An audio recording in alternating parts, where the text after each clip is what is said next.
Sutra Teratai yang Menakjubkan. Bab 1 Pendahuluan.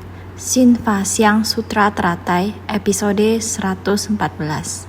Dilengkapi dengan 10 kebajikan. Belajar ajaran Buddha masih tetap harus bersungguh hati.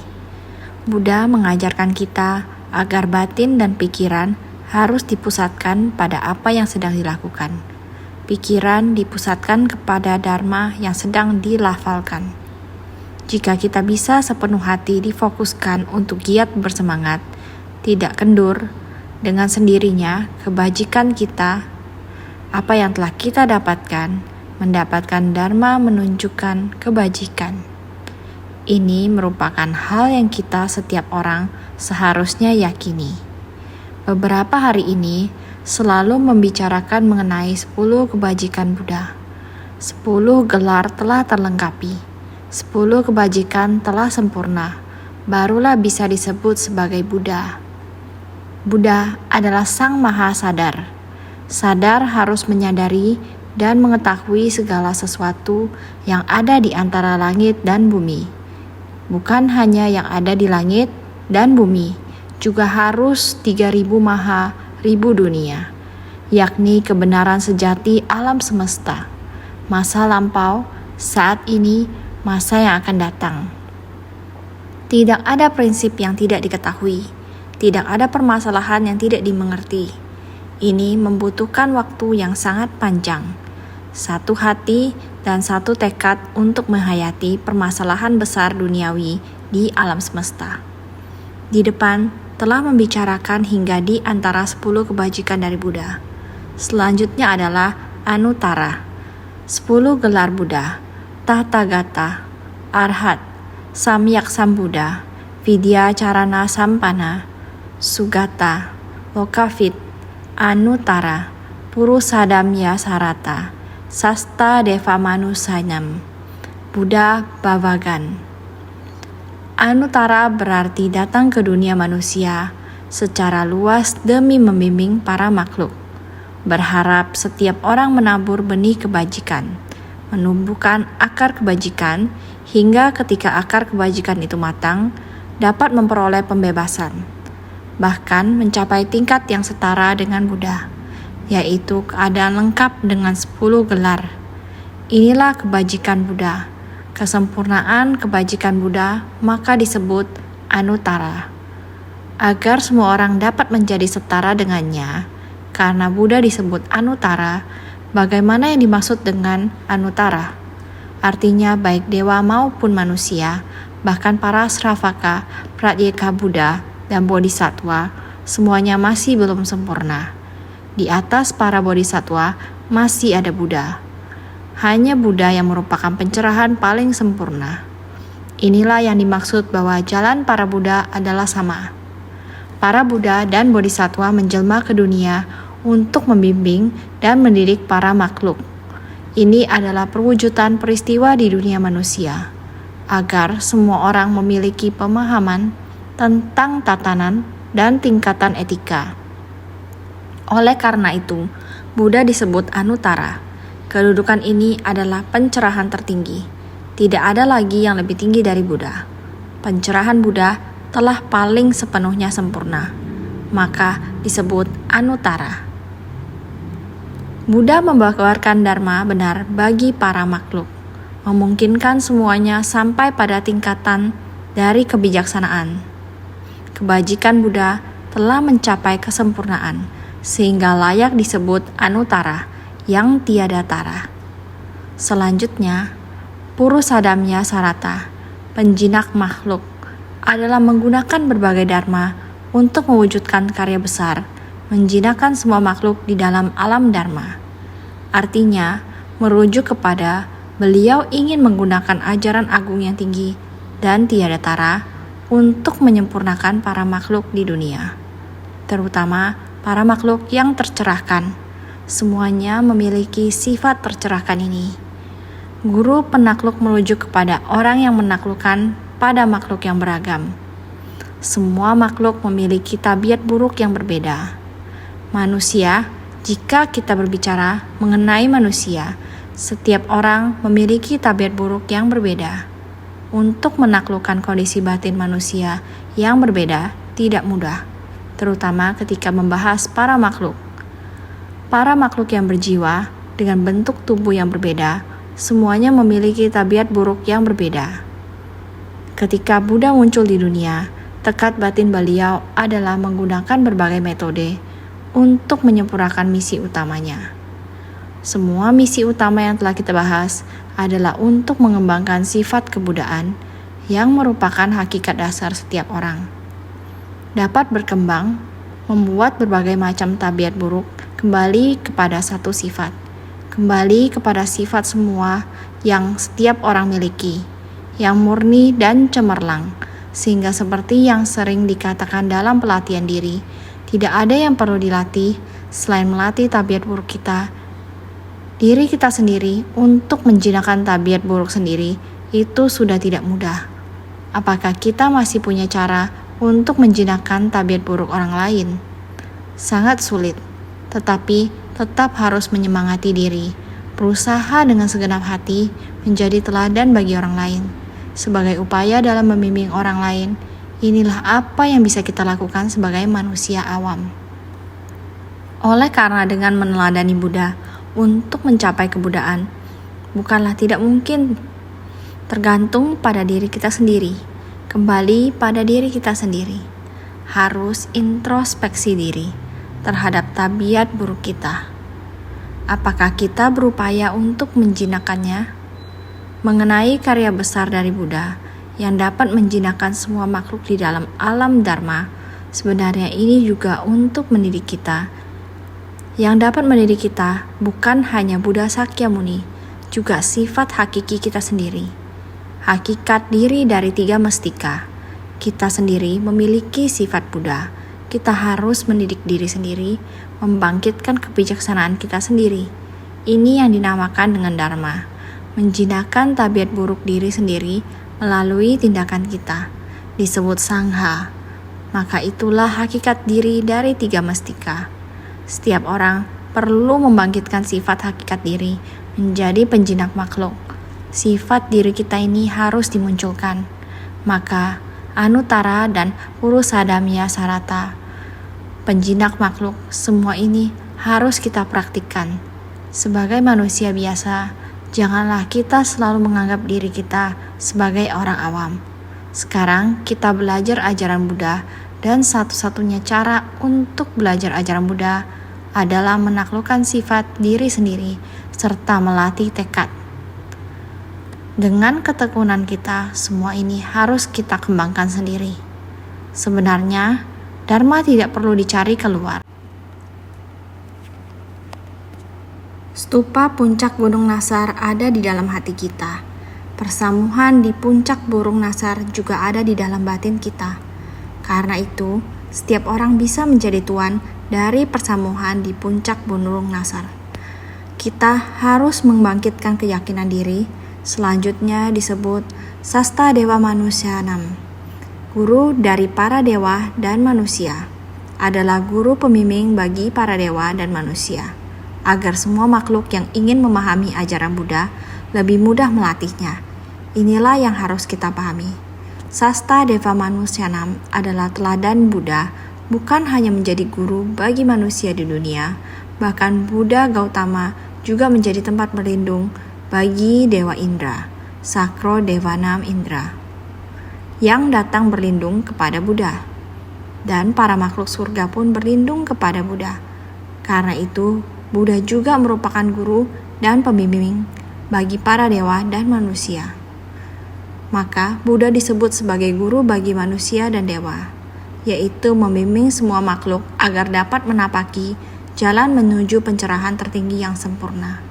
Seperti yang telah dijelaskan sebelumnya, mempraktikkan 10 perbuatan baik dapat mengarah pada kelahiran di surga. Menjunjung 5 sila dapat memastikan seseorang tidak kehilangan wujud manusianya. Bahkan sebagai dewa dan manusia, kita masihlah tetap berada di 6 alam. Tujuan kita dalam praktik spiritual ialah untuk melepaskan diri dari 6 alam. bahkan melampaui 3 alam. Inilah tujuan praktik Buddhis kita. Entah itu alam berwujud, alam tanpa wujud, alam keinginan manusia. Kita hendaknya melampauinya. Lalu, bagaimana dengan alam dewa? Oleh sebab itulah, Buddha datang ke alam manusia. Datang sebagai guru bagi dewa dan manusia, karena hanya dewa dan manusialah yang paling mudah meresapi ajaran Buddha. Jadi, hanya dewa dan manusia, dua jenis kelahiran dari buah balasan ini, adalah yang paling mudah dalam mewujudkannya. Jadi, inilah ajaran-ajaran Buddha. Dua jenis kelahiran ini yang paling mudah mendekatinya. Jika berada di alam lain seperti alam binatang, alam setan kelaparan, atau di alam neraka, mereka sungguh menderita. Sebab dan akibat serta buah karma mereka seakan-akan menjauhkan mereka untuk dapat mendekati Buddha Dharma. Sungguh menjadi sangat sulit. Oleh karena itu, Buddha mendekati makhluk di alam surga dan manusia. Karena dua alam ini jauh lebih mudah. Hanya dewa dan manusia, dua jenis kelahiran dari buah balasan ini adalah yang paling mudah dalam mewujudkannya. Makanya, Buddha disebut Sasta Deva Manusyamnam, guru daripada dewa dan manusia. Demikian pula di alam manusia ini. Juga ada surga di alam manusia. Ada orang yang berkata, sulit bagi orang kaya untuk menekuni jalan kebenaran. Ini memang benar sulit bagi orang kaya untuk menekuni jalan kebenaran. Namun, Dharma Buddha, jika kita menggunakan Dharma yang benar untuk membimbing, orang-orang kaya ini dan mereka yang berpengetahuan tetap dapat mendekati Dharma Buddha. Mereka bahkan bukan hanya dapat mendekatinya, tetapi juga dapat meyakini, menerima, dan mengamalkan. Bukan hanya meyakini, menerima, dan mengamalkan, mereka bahkan bisa menjadi pelindung serta penegak Dharma benar.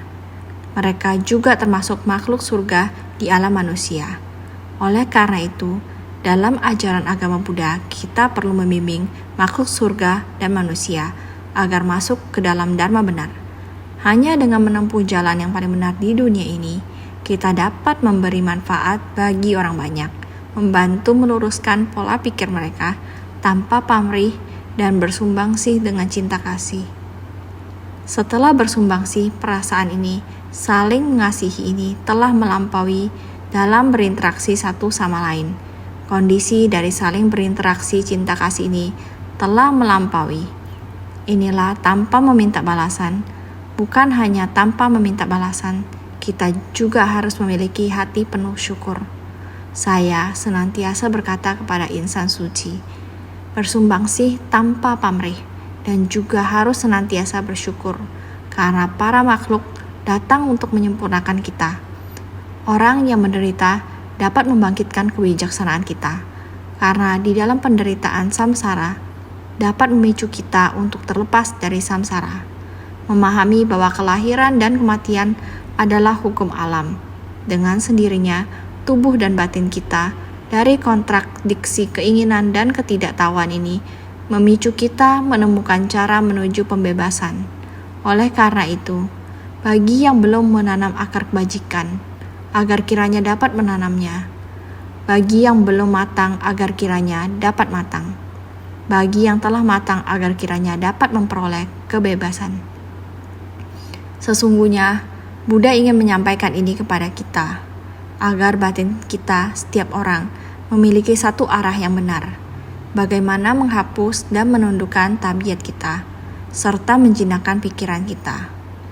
Jangan menyimpang, dan harus mempelajari Dharma benar. Ini disebut jalan. Buddha datang ke dunia, paling mudah untuk mendekati para dewa dan manusia. Dua kelompok ini, dia menggunakan metode supaya mereka dapat menerima dan menegakkan Dharma. Makanya dia disebut sebagai Sasta Deva Manusyamnam, guru dari para dewa dan manusia, yaitu membimbing ke arah yang benar. Tidak ada penyimpangan. Inilah tujuan Buddha datang ke dunia. Oleh karena itu, dia adalah guru para dewa dan manusia.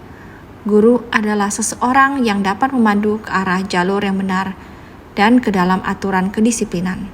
Seorang yang menjadi guru bagi orang lain hendaknya membimbing semua orang, mengajarkan bagaimana berjalan di arah yang benar, sehingga dapat disebut guru. Ini adalah kebajikan Buddha. Beliau disebut Sasta Dewa Manusyanam, guru pembimbing dari 3 kelompok alam. Ayah penuh kasih sayang dari 4 jenis kelahiran. Bukankah kita setiap pagi melafalkannya? Bukan hanya Sasta Dewa Manusyanam saja, termasuk guru pembimbing dari 3 kelompok alam. Maka pada saat itu dikatakan, yang terdekat dengan manusia dan langit, setiap saat dapat berkomunikasi dengan setiap orang. Manusia ada yang kaya, juga ada yang miskin, maka sangatlah sulit tempat berdiam bagi para makhluk dari 5 alam kelahiran. Sebelumnya sudah pernah dijelaskan, ini adalah tempat berdiam dari 5 alam kelahiran, alam dewa, alam manusia, alam neraka, alam setan kelaparan, alam binatang. Ini disebut 5 alam kelahiran. Sangat rumit. Tempat yang ditinggali merupakan tempat di mana Buddha ingin membimbing. Maka beliau harus melengkapi 10 gelar. 10 gelar telah lengkap. Juga 10 kebajikan telah sempurna. Maka beliau berdiam di 5 alam kelahiran, mengajarkan dengan sungguh-sungguh dan penuh kepedulian. Beliau sebagai guru pembimbing bagi manusia, guru pembimbing bagi dewa dan manusia, guru pembimbing dari 3 kelompok alam, sehingga harus membimbing setiap orang mengarah kepada aturan kedisiplinan yang benar. Buddha Bhagavan adalah guru dari dewa dan manusia. Seorang guru dapat memandu ke arah jalur yang benar dan ke dalam aturan kedisiplinan, menjadi model keteladanan dari dharma benar. Kita harus memiliki aturan kedisiplinan, menjadi manusia harus memiliki kedisiplinan dan aturan dasar. Pelatihan spiritual memiliki aturannya. Oleh karena itu, sebagai teladan dharma sejati, kita harus dengan tekun mengikuti ajaran Buddha dan mewujudkan dharma sejati. Lihatlah saat Buddha masih hidup, Devadatta menggunakan ajaran Buddha untuk menyesatkan orang banyak. Ajaran-ajaran itu tidaklah benar. Mereka telah menyimpang. Jadi kita harus senantiasa waspada, menjadi teladan dalam dharma sejati untuk mengajarkan dan membimbing orang lain, agar semua orang dapat berjalan di jalur yang benar dan mengikuti aturan yang benar. Ini adalah tanggung jawab kita. Oleh karena itu, ajaran dari semua Buddha adalah sama, dilengkapi dengan 10 kebajikan, sempurna tanpa celah. Mereka telah mencapai keadaan di mana mereka dilengkapi dengan 10 gelar dan 10 kebajikan. Semua Buddha dari masa lalu, masa kini, dan masa yang akan datang memiliki kesempurnaan kebajikan yang sama. Jadi, sebelumnya pernah menyampaikan nama atau gelar yang berbeda, Buddha Sakyamuni dan Buddha Chandra Surya Pradipa. Ini adalah gelar mereka. Ada banyak Buddha memiliki nama yang berbeda. Mereka telah dilengkapi dengan kebajikan, sama juga dilengkapi dengan 10 kebajikan, sama juga mengajar dan membimbing para makhluk. Semua Buddha memiliki ajaran yang sama. Ada makhluk hidup yang memiliki akar kapasitas tumpul, harus menggunakan metode terampil dari ajaran kendaraan kecil untuk membimbingnya. Ada orang yang memiliki akar kapasitas tajam, menggunakan kondisi tertinggi, agar mereka bisa mencapai pencerahan secara langsung. Ini adalah metode yang digunakan oleh Buddha untuk mengajar para makhluk. Sangat sulit. Bagaimana untuk menaklukkan para makhluk? Sungguh sulit. Jika kita bertanya pada diri sendiri, apakah kita memiliki cara untuk menaklukkan sifat kita sendiri? Kita akan tahu bahwa Dharma Agung Buddha dan tujuan utama Buddha datang ke dunia tidak ada yang lain, yaitu membantu para makhluk menjadi setara dengan Buddha, membangkitkan sifat hakiki setiap orang. Sungguh melelahkan, sungguh agung. Jadi kita, setiap orang, harus bisa menaklukkan diri sendiri, menggunakan 3 mestika dari sifat hakiki kita. Jadi kita harus senantiasa bersungguh hati.